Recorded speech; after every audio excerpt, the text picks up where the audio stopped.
Olá, louvado seja nosso Senhor Jesus Cristo, para sempre seja louvado, glória ao Pai, ao Filho e ao Espírito Santo, como era no princípio, agora e sempre. Amém.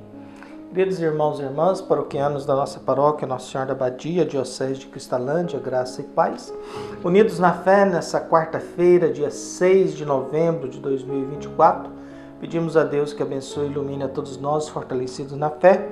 E o evangelho que iremos refletir hoje, tirado de Lucas, capítulo 14, versículos de 25 a 33. O Senhor esteja convosco, Ele está no meio de nós. Proclamação do evangelho de Jesus Cristo, segundo Lucas. Glória a vós, Senhor. Naquele tempo, grandes multidões acompanhavam Jesus. Voltando-se, ele lhes disse: Se alguém vem a mim, mas não se desapega de seu pai e sua mãe, sua mulher e seus filhos, seus irmãos e suas irmãs e até da própria vida, não pode ser meu discípulo. Quem não carrega a sua cruz e não caminha atrás de mim, não pode ser meu discípulo.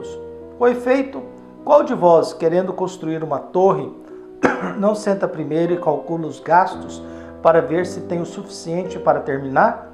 Caso contrário, ele vai lançar o alicerce e não será capaz de acabar.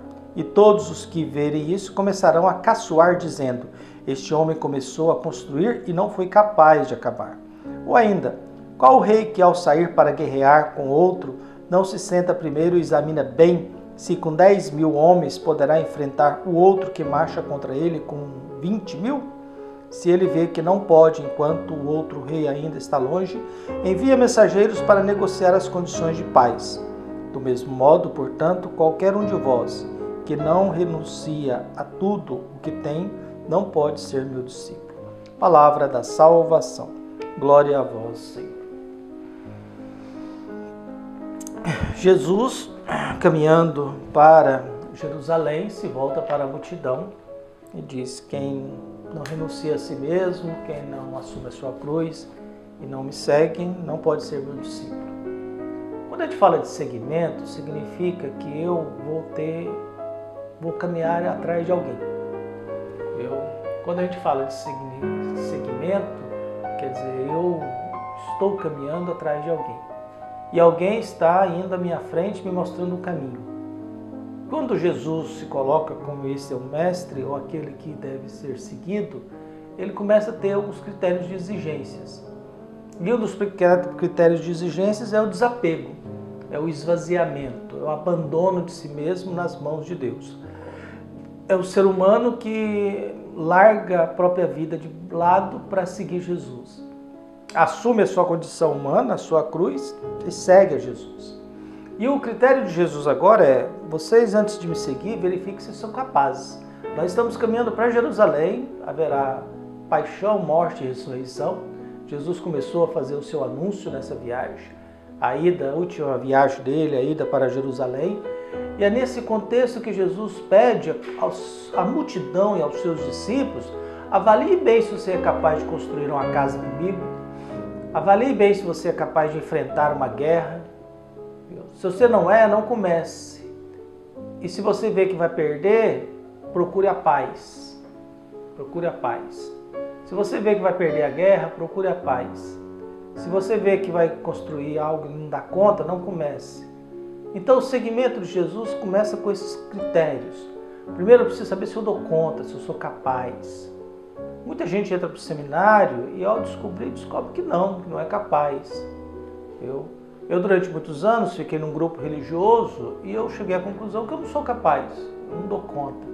Eu não gosto de viver em comunidade, eu gosto de viver sozinho, eu não suporto certas situações que existem em ambientes religiosos, de congregações e ordens religiosas, eu não suporto certos jogos de interesse, eu gosto de estar só e viver sozinho. Então, eu não consegui perseverar num grupo religioso até o fim da vida.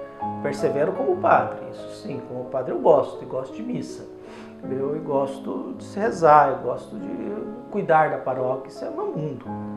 Pena que gastei tanto tempo para descobrir isso, né? Podia ter descoberto antes, ter aproveitado e trabalhado um pouco mais. Porque o grupo religioso, às vezes, você é encostado lá e você fica anos e anos sem ter nada para fazer, porque não tem cargo para todo mundo, né? Não tem superiores para todo mundo, não tem função para todo mundo.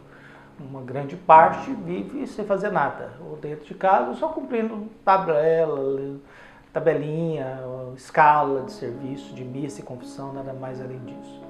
Viu? Então, o importante do Evangelho de hoje acaba passando por essa realidade. A realidade é a necessidade que a gente tem de pensar nas coisas de Deus. A realidade é a necessidade que a gente tem de se alimentar da palavra de Deus para que a gente possa seguir Jesus, caminhar atrás dele, abrir o nosso coração, a nossa alma, a nossa esperança, para que a vida tenha um propósito, tenha um sentido e que eu consiga oferecer algo para este mundo, que eu consiga oferecer algo para a história da humanidade, que eu consiga pelo menos me preparar para me encontrar com Deus, E Jesus é muito exigente em Lucas. Olha, renunciar a pai, mãe, irmãos, esposa, a própria vida. Isso que a gente chama de kenosis, quer dizer, o ser humano que se esvazia totalmente, e no esvaziar-se totalmente, a gente abre espaço para que Deus esteja presente. É a experiência que os místicos fazem, né? Os místicos vão se tornando tão vazios de si mesmos, de conhecimento, de vontade, de posse, que Deus tem muito espaço para navegar a vida deles. E por isso Deus, na vida dos místicos, faz coisas que a gente tem dificuldade de entender. A igreja tem dificuldade de entender os místicos. Ela sempre teve dificuldade porque a experiência de fé deles ultrapassa a nossa razão, ultrapassa o comum, ultrapassa a experiência. Eles não conseguem encontrar Jesus Cristo no meio de panelas.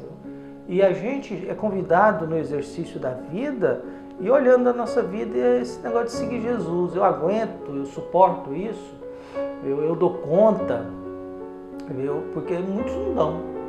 Nem os 12 totalmente deram, né? Judas não deu conta. 3 anos com Jesus, 3 anos ouvindo, presenciando, testemunhando, acompanhando, convivendo, e não deu conta.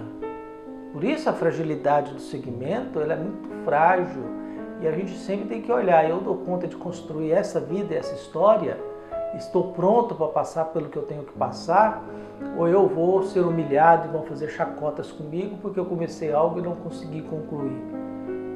Eu dou conta de enfrentar essas realidades, ou é melhor eu fazer as pazes e desistir e não ir para esse campo de batalha? Que Deus abençoe a todos nós, um abraço, até mais.